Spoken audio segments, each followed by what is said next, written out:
Okay, selamat pagi dan salam sejahtera. Nama saya Maria Aldewan dari kelas DTT3D. Okay, hari ini saya nak presentkan tentang case study 2 dengan teammate saya. Bagi saya silakan. Okay, saya akan ambil question nombor 1 dan teammate saya akan ambil question nombor 2. Okay. A ialah list out three examples of multimodal interaction devices that you are familiar with. Okay. Yang first dia ialah smartphone. Okay. Yang second dia ialah smartwatch. Okay. The third one is smart television. Okay, yang ni picture ni. Okay, soalan seterusnya ialah label the device with the principle of universal device design. Okay, principle first digunakan ialah equitable use untuk device smart lock. Okay, smart lock ini dia punya design ini banyak bagus lah. Dia design ni dia gunakan, device ini dia gunakan untuk privacy, security atau dan safety. Okay, smart lock ni bagus dan design dia pun banyak canggih. Okay, dia punya design pun bagus dan boleh selamatkan orang lain.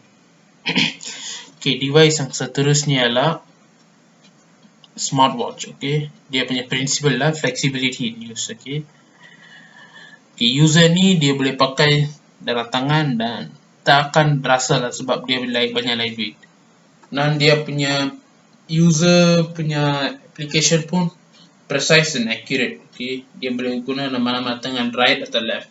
Okay, seterusnya lah smartphone. Okay, dia punya principle lah simple and intuitive use. Okay, device ini senang untuk difahamkan dan dia tak perlu adakan user dia untuk ada banyak knowledge ke banyak understanding tentang produk ni. Tentang device ni. Dia kena adakan simple understanding saja. Kalau kita guna 1 atau 2 hari, kita boleh pick upkan main functions dia. Okay, device seterusnya lah Alexa. Okay, yang ni dia gunakan perceptible information. Okay, dia main function dia adalah bagi tahu information kepada user. Okay, dia punya meaning yang simplified meaning lah. Okay, yang ni dia lah macam seorang manusia lah. AI ni artificial intelligence dia lah seperti manusia yang lain. Kalau kita tanya seorang, dia akan bagi tahu. Kalau kita tanya macam weather dia ke, temperature room dia ke, dia akan bagi tahu. Kalau kita tanya GPS cari jalan, dia pun akan bagi tahu. Yang macam tu. Okay, seterusnya adalah smart cam atau baby monitor. Okay, yang ni dia gunakan untuk prevent hazard atau accidents ke like unintended actions. Okay, dia boleh preventkan the accident. Okay, dia punya function ialah kalau kita letak ni smart cam kalau mana-mana room, dia act macam CCTV lah. Kalau ada apa-apa barang yang tak safe, dia akan bagi tahu. Kalau ada cermin ke apa-apa, dia akan bagi tahu. Dan dia ada sensor lah, motion sensor. Kalau ada orang yang masuk dalam bilik itu, dia akan bagi tahu lah. Okay, seterusnya adalah smart television. Okay, smart television dia gunakan low physical effort. Okay, low physical effort ialah sesuatu user dia tak payah gunakan banyak tenaga untuk dalam produk ini. Dia melakukan tenaga yang kurang untuk dalam banyak masa. Okay, user boleh gunakan body position yang neutral. Okay, dia tak payah move ke pergi mana-mana sana ke sini ke, tak payah. Dalam dulu pun boleh. Reasonable operating force ialah kita boleh gunakan remote untuk tukar channel ke on ke off ke, semua boleh. Okay, yang seterusnya adalah Bluetooth speaker. Okay, Bluetooth speaker dia gunakan principle size and space for approach and use. Okay, dia gunakan size yang kecil tapi function dia lah banyak. Dia punya sound tu kuat dan dia punya mobility pun senang. Kalau kita nak pergi ke mana-mana tempat, dia boleh angkat dalam tangan atau letak dalam poket pun boleh. Yang tu mobility punya itu pun Bagus. Okay, question C sekarang. Give an explanation about three identified devices, name of the device, sensors used, alternative mode, and etc. Okay, first device ialah name of the device. Xiaomi Note 9s. Okay, dia gunakan powerful processor Snapdragon. Dia punya battery life tu 5020, high percent lah. 18W fast charge, side mounted fingerprints dan IR blaster. IR blaster ialah lebih kurang macam remote control. Ni boleh kita boleh tekan dan adjust mana-mana. Sensors gunakan ialah touch, visual dan sound. Okay, seterusnya ialah smart television. Okay, nama device ini ialah LG Signature OLED TV 77 inch. Okay, dia punya details dia ialah LG OLED display, A9 intelligent processor, LG ThinQ AI, 4K HDR, Dolby Atmos, WebOS, Smart TV with Magic Remote. Okay, dia gunakan device ini. OLED lebih bagus compare dengan TV-TV yang lain. Okay. Name of the device ialah seterusnya name of the device ialah Amazon Echo Dot third generation. Okay, banyak orang confused dengan dia dengan Echo Dot sebab sama device nama device ni Echo Dot, yang AI itu guna Alexa, nama dia Alexa. Okay, device dia lah works with Amazon, lah, dan dia compatible dengan mana-mana device Android, iOS pun boleh. Dia ada banyak mikrofon, 4 mikrofon dan button dan voice control lah. Dia ada Bluetooth dan dia boleh gunakan banyak macam mana Wi-Fi pun boleh, dia boleh connect. Dan dia lightweight lah, 300 gram saja. Okay, sensors yang digunakan dia communication, sound dan touch. Okay, soalan seterusnya lah identify the limitation of each device. At least 2 improvements. Okay, first one ialah smartphone. Okay, dia punya screen itu tak bright lah, dia punya screen itu dim. Dia punya first. Second dia lah dia ada 4K recording yang ni device ini. So untuk improve dia lah kita kena punya basic setting pun increase to screen punya brightness dan increase build quality. Okay, dia punya body punya ketahanan pun kurang, so kita kena adjust lah. Dan improvement yang kedua adalah add 4K recording. Okay, 4K recording sekarang banyak orang guna, bukan 180p. 180p kurang sekarang semua guna 4K. Okay, device seterusnya adalah smart television. Okay, smart television ni ialah dia banyak expensive dan jangka hayat dia pun kurang compare dengan TV yang lain.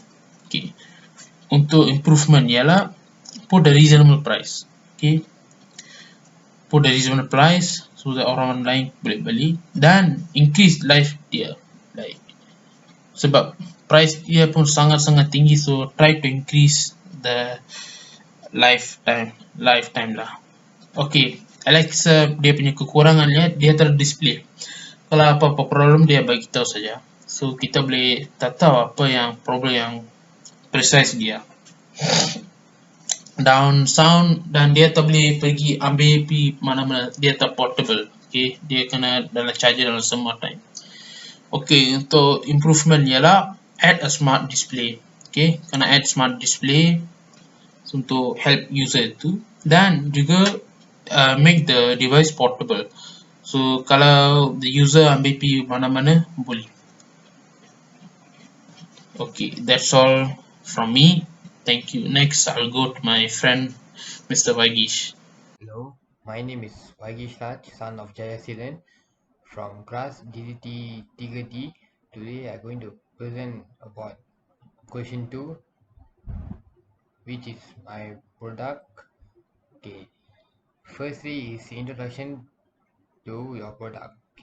AV head lamps is a lamp attached to the front of the vehicle to illuminate the road ahead. Headlamps are also often called headlights, but in the most precise usage. Aid lamp is a term for the device itself, and aid light is a term of the beam light produced and distributed by the device. Aid lamp performance has steadily improved throughout the automobile age, spurred by the great disparity between daytime and nighttime traffic fatalities. Okay, next we want to see the principle involved in product.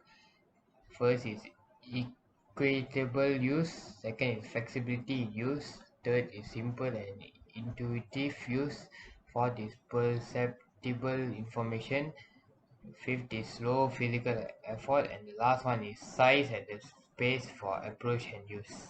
Okay, now I'm going to show you the sketch of my product. Okay, this is the sketch.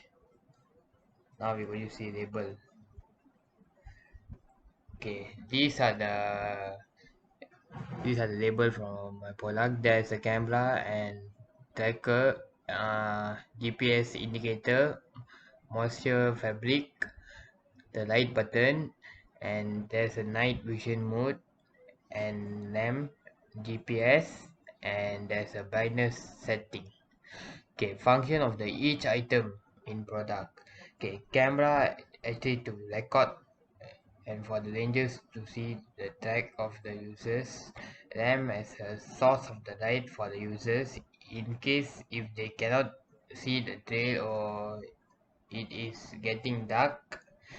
Light button is to switch on the lamp, and tracker to track down the movement of a person during trekking. Night vision mode is to enable users to see more clearer in dark places. Brightness setting to adjust the brightness of the lamp of this product.